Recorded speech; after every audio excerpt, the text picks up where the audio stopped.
This is a real cheating story, so start listening. It was a quiet morning in our small, picturesque town. The kind of town where everyone knew everyone, and surprises rarely came. My wife Claire and I had been married for 8 years, building a life filled with routine and simplicity. We had a modest home, two kids who lit up our lives, and a circle of close friends. Life was steady, at least I thought so. That morning, as I sipped my coffee and flipped through the local news on my tablet, a breaking headline flashed across the screen. Fire breaks out at Willow Creek Hotel.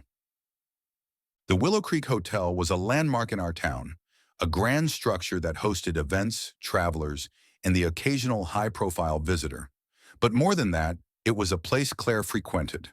As an event planner, she often used the hotel for her work, organizing everything from weddings to corporate retreats. I put my coffee down, concerned but not overly alarmed. Fires weren't common, but they happened. My immediate thought was to check on Claire. She had left early that morning, saying she had an event to oversee at the hotel. I picked up my phone to call her, but before I could dial, the live news feed caught my attention. The reporter standing outside the smoldering hotel described the chaos of the early morning fire. In the background, emergency personnel rushed about, and hotel staff milled around, looking shaken. Then the camera panned, capturing a group of people standing nearby. And that's when I saw her, Claire, but she wasn't alone. She stood close to a man I didn't recognize. Their body language caught my attention. She was leaning in slightly, her hand brushing against his arm. He looked at her with an expression I couldn't quite place. It wasn't the kind of interaction one would expect between professional colleagues during a crisis. A knot formed in my stomach. I tried to push the thought aside. Maybe it was nothing. Maybe it was just a moment misinterpreted by my eyes and the camera's angle. But the seed of doubt had been planted. I decided to call Claire. Her phone rang twice before she answered. Her voice sounded strained, as though she had been running. "Hey, Claire, I just saw the news about the fire. Are you okay?" I asked, keeping my tone neutral. "Yes, I'm fine," she replied quickly. "It's been a crazy morning. The fire started in the kitchen, but everyone's safe. I'm helping coordinate things here with the hotel manager." I hesitated before asking, "I saw you on the news. Who was that you were standing with?" There was a pause. "Oh, that's Mark. He's one of the vendors I work with. He was here early to set up for the event." "Why?" "Just curious," I said, trying not to sound accusatory. "You looked close." She laughed nervously. "Tom, it's just been a stressful morning. You're reading too much into it." I nodded, though she couldn't see me. "All right, let me know if you need anything." Days passed, but the image of Claire and Mark lingered in my mind. I wanted to believe her, but something felt off. Claire started coming home later than usual, her explanations vague. She seemed distracted, often lost in thought, and our conversations grew shorter. One evening, while Claire was in the shower, I decided to do something I'd never done before.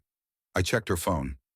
I told myself it was to ease my mind, to prove that my suspicions were unfounded. But what I found only deepened my doubts. There were texts between Claire and someone named Mark. At first glance, they seemed professional, discussions about events and logistics. But as I scrolled further back, the tone shifted. The messages became more personal, filled with jokes, shared frustrations, and even inside references I didn't understand. One message stood out. "This morning was chaotic, but I'm glad you were there. I don't know what I'd do without you."